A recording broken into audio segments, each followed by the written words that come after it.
I've got a big job to do here in the lost world of reptiles at the park, and it needs all hands on deck. Here you go, big boy. Leonardo, our alligator snapping turtle, has to be weighed, but that's going to be the easy bit. Lifting this monster out of his tank is going to be a nightmare. The reason moving him is such a challenge and so dangerous is because of that big head and those strong jaws. They're called alligator snappers for a reason. When that jaw snaps shut, it doesn't open. And if there's a finger or body part inside, it's not coming back. The water is his domain. So by dropping the water in the tank, it means that all of his weight is down on the ground, and that gives us an advantage. To move Leo safely and protect my staff, I'm planning this manoeuvre with military precision. Nick and Mike, you're going to jump in. Kyle will help underneath. You're going to keep a bit of weight up. You guys grab, you know where, front and back, nowhere near the head. Consider him like a croc. Anywhere in front of those front shoulders is the strike zone. It's such a tight squeeze in Leo's tank. Mike has to try to lift the turtle out on his own. I'm actually a bit nervous about picking up this guy because I've certainly never picked up one before. That's good. Are you right, mate? Someone give him a hand from under. We can't take it yet, Mike. I've got God knows how many kilos out in front of me, and the whole time you've got this razor-sharp mouth out there moving around. I don't want to drop this guy. We good, boys? Take a breath? Yep. OK, keep coming down. Look at those jaws. You wouldn't want to get bitten by them. There's a job to be done, though. Can't duck out now. OK, now watch your fingers, mate. OK. Right. G'day. This is Leonardo. And we're going to weigh him. Leo's a real showstopper. And the thing that's attracting the most attention is his extraordinary mouth. Can you see that pink thing in his mouth? You know what he does with that? He pretends it's a worm. And he wiggles it around underwater, and a fish goes in to try and eat the worm. And what do you reckon the turtle does? Eats the fish. Alligator snapping turtles live in swamps, and mainly in the southern half of the United States of America. They might look slow, but they are in fact ambush predators. Oh, that spikes hurt, eh? No. Put your head down, buddy. The head, it's like a vice and it snaps shut. Anything that goes in there, you've lost it. The turtle's gonna bite and not let go. We're having to head off-site because the scales at the park are just not up to the job. We're off now to a factory around the corner, and they're really nice guys. They actually make pet food treats, and what they do for us is let us use their industrial scales. And for something the size of Leonardo or our big crocodiles or alligators, this is exactly what we need. Righto, gents. 52.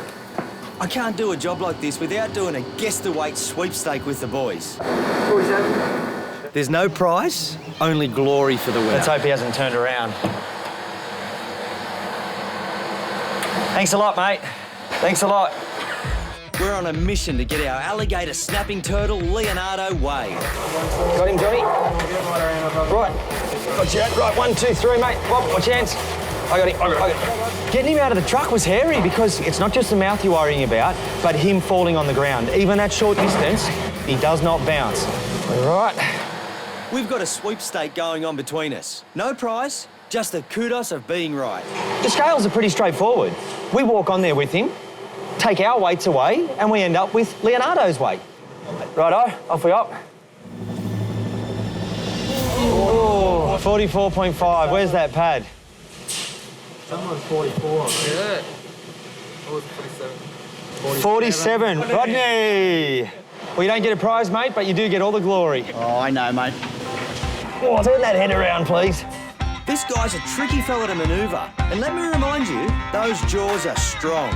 The job's not over until the big guy's back in his tank and it's full of water. 1, 2, 3. He's a beast, isn't he? Ooh, come on, mate. He's cranky now. First, though, we've got to get him back through the park, but I have a feeling he'll draw a bit of attention. Watch your hand. Oh, that's all right.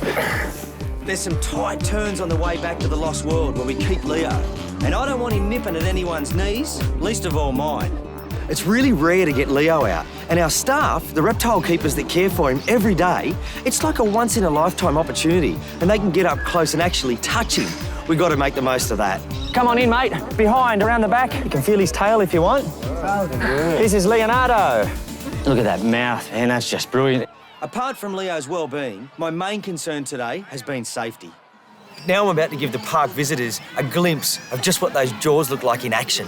This is a piece of bamboo and it's fresh, so it's pretty soft, but I want to show you just how strong they are. Whoa! You do not want that to be your finger. He's not going to let go.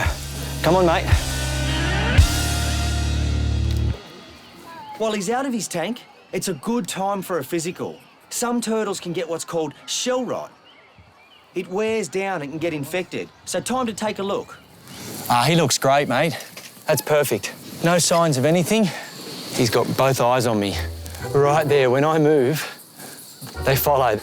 And you know, his head can reach almost half the length of his body. So if you think about how far forward that is, you know, I'm safe here, but I'm not going any closer. This is no time to get complacent. One little mistake, a hand or a leg goes too close, and this boy's gonna grab you. I gotta make sure that doesn't happen. Right, Johnny? Yep. 1, 2, 3. Oh, there we go.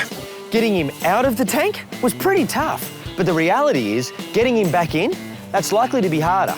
Watch your hand. Oh, that's all right. Oh, that spike's hurt, eh? The risks now are that someone gets bitten or we drop him in the tank. I don't want either of them to happen. This is manageable. We just need to do it smooth. Keep fingers and arms in the right spot, get him back down in the tank, fill it with water, maybe give him a bit of a feed. Okay, 1, 2, 3. Okay, let's go up. Watch your legs, Johnny.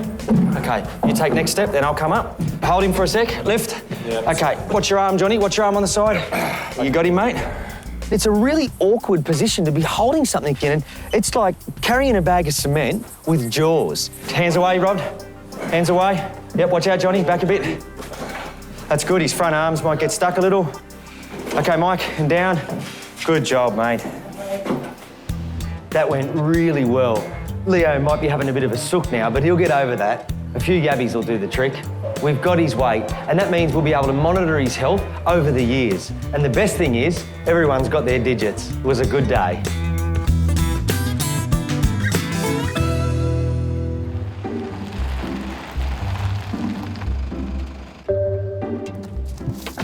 G'day, how are you?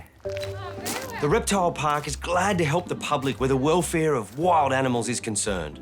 I'm Tim. Hi Tim, I'm Neva. In general, we hear about orphaned roos and wombats, but today's call out is a little unusual.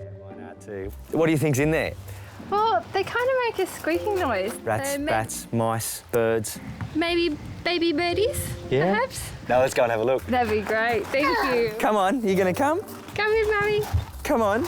Good girl. Natalie's been hearing strange sounds coming from inside her bedroom wall. She's hoping I can remove some mysterious squatters. It's a good spot because you've got the forest next door, so plenty of wildlife. Yeah. Where? Where are they? Where are they? They up here? Oh, right, so they're in here. But whatever's in the walls, it's making them move out of some of the rooms. They can't go in there, it's noisy. I need to find it. So, and you hear them from inside? Yep. Okay. And it just sounds like mummy birds brought back some food for the babies and they all start squeaking. If they were birds and it was mum and dad, you should see them coming and going pretty regularly and you haven't seen anything? I haven't seen anything, no, but if you could rehome them somewhere that's safe for them in a nice environment. That we've got a cat. I don't want them to get eaten or anything like that, so. So we know whatever it is most active at night, and it's probably nocturnal. Now, I've got a good hunch on what it's going to be, but whatever it is, I've got to get it out. Do you want to help me? Do you want to have a go? Do you want to have a go? I think that was a no. All right. These poor people, I come around to have a look at their animals, and I mentioned to them I'm not a builder, which is just as well because this house is coming down. There's your drain. Oh, lovely. Might be a good time to clean it. Doing some bushfires. Oh, the gutters aren't bad, so someone's been good. That's my lovely dad. All right. I might start at this one, hey? Just make sure no little mice or anything. Oh, I can see something there now. I've found them. They're not mice and they're not birds. Look up under there. Oh! Oh, cute. Okay, so I can see one. Oh, yeah, I see him now. Oh, he's just there. As I thought, we've got a family of microbats living just up inside the cavity. Now, he's behind this one, which is okay. So what we might actually do is now work at getting this top one off. He's about the size of a little mouse. As long as he doesn't, he's going to drop on me. A little microbat, it's tucked right up the top. Geez, you're rougher than me. And for a little animal, they got big teeth. Holy moly. Is there more? Oh, is there more? Have a look at this. There we go, so... Yeah, can you see now? Look at that. Oh, I can hear them. Oh, yeah, there's one. Oh, there's a whole... Yep, a whole little colony of them. The bats are going to have to come out. Oh, they're starting to wake up. And if they're not relocated, they could pose a threat to the family. Don't get me wrong, I love bats, but they can carry a virus called lyssavirus, and it can be fatal to humans. It's a form of rabies. And for little Amber, who's at that age where she's poking around in places she probably shouldn't be, it's a real worry. We've got to be quick because these little guys are starting to wake up. They're in there because it's dark. I've just given it daylight and they're beginning to get active, so I've got to be careful and just get one at a time. Okay. Get one? I've got one. Oh, cool. Okay, are they sitting? Yep. Look at that. That's it. So cute. Full grown. Look at that little face, full of teeth. Yes. I'm going to put them in the bag and go again. So there's one. They will climb up. That's it. Thank you. Okay, there's 1, 2. Look at that. Another 2. Oh, mate, they're so fragile. Okay, so that's 3. Come on, little guy. I don't want to hurt you. Okay, oh, easy, cranky one. Another 2. He's awake. Look at that. That's a pretty cute little face. Hey, it's all right, mate. 5. What's that, number 6? Oh. So far, I've managed to remove 6 bats. Oh, he's up high, that little guy. But there's still one left, and this fella doesn't want to go without a fight. Come on, little guy. Okay, a little bit more. Gotcha. Got him. Look at that. And look for their size. Look at the attitude they've got. Isn't that beautiful? Like tissue paper. Yep. Stay here, matey. Not afraid to bite. They can hear him. Listen. Hear that? With all the bats removed, I now need to find how the tiny trespassers got into Natalie's home. So this is a little bat highway. I can see right where they're coming in, straight through the side. And then you can see where they climb up, tiny little claw marks. And beneath that is a heap of droppings. If we block these holes, at least that means this particular access point's stopped. They're just sneaking through a couple of cracks. And now, it's important that I fix them. If I don't, more bats will come and use that site. That's not good for the bats, and it's not safe for the family. Are you supervising? All right. So this will work temporarily, and you guys might just need a tube of that gap filler. Sure. Good on you. Yeah, I'm glad we got them all. I'm going to take the bats back to the reptile park. I've blocked off their home. If I leave them there, they won't survive. I need to bring them back and give them the care they need. Jeez, it's pretty heavy, isn't it? It's heavy, yeah. You're a good helper. They can ride in the front with me. Bye-bye, bats. Good girl. Bye. They're gone. Gone. Hello, little guys. They're so small. Back at the park, they'll get the care and attention they need until I can find them a suitable home. Look at that. I can see here that they're not bent-wing bats. So my thinking now is that we're at a chocolate wattled bat. Now I've identified them, it's time they get a new home. For the time being, anyway. Can you go?